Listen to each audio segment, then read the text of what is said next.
Hello, everyone. I am ZHAO Chuang. Today, let's draw the skull of Giganotosaurus. The skull fossils of Giganotosaurus are well preserved. The parts that have been discovered included the area of the teeth, the top of the nose, and the periphery of the eyes, but an important part was missing, that is, the jugal bones. Because of the absence of the jugal bones, we didn't know the shape of its temporal fenestrae and the length of the posterior half of its head, but recently, scientists have discovered its relative, Meraxes, a dinosaur whose skull fossils are incredibly well preserved, allowing us to reconstruct the Giganotosaurus skull accurately. Based on the skull fossils of Meraxes, we can complete the missing part of the skull of Giganotosaurus. Let's first outline the known part of its maxilla with dotted lines.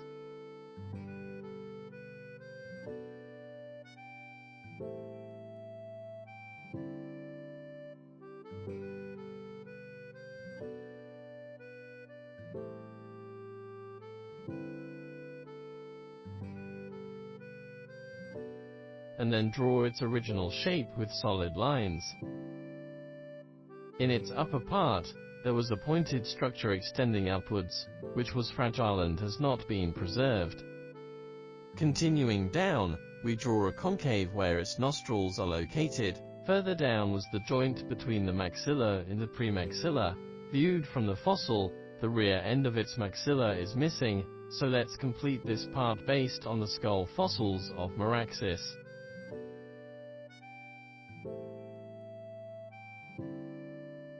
On the surface of its maxilla, there were many protrusions and depressions, which might be covered by hard keratin or scales, just like a crocodile.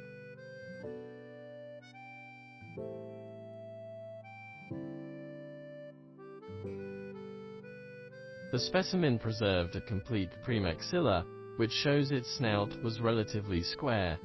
Next, let's draw its nostrils and nasal bones.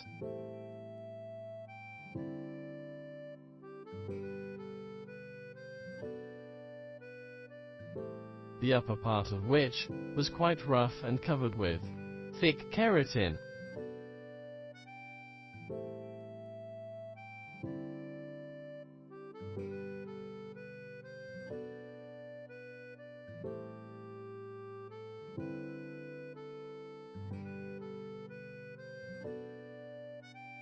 Then, let's extend backwards to draw its lacrimal bones.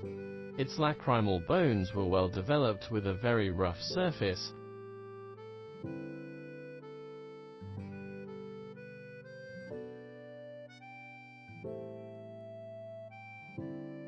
Now, the top of its skull is drawn. Below its lacrimal bones, let's draw the front half of its eye socket.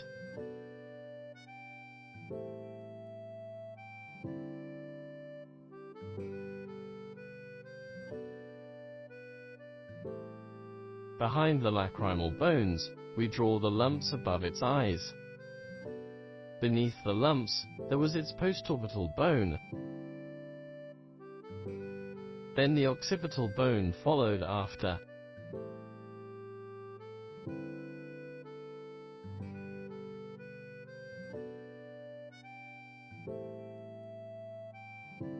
Next, let's draw its undiscovered jugal bone. In previous speculations, we often restored the face of Giganotosaurus to be particularly long. However, based on the skull fossils of Meraxes, we now know that its jugal bones were not that big, and the lateral temporal fenestrae were not as round as previously thought, but rather slender. Then, let's draw its sclerotic rings.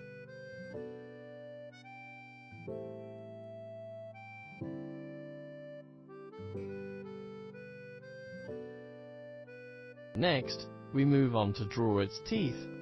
It had 8 premaxillary teeth, 4 on each side.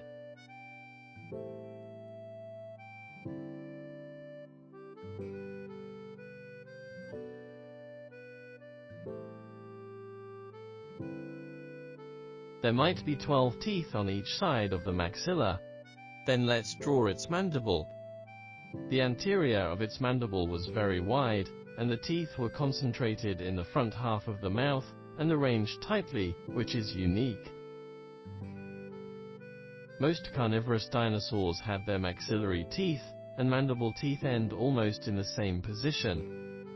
Next, based on the skull fossils of Meraxes, let's complete the posterior half of its mandible.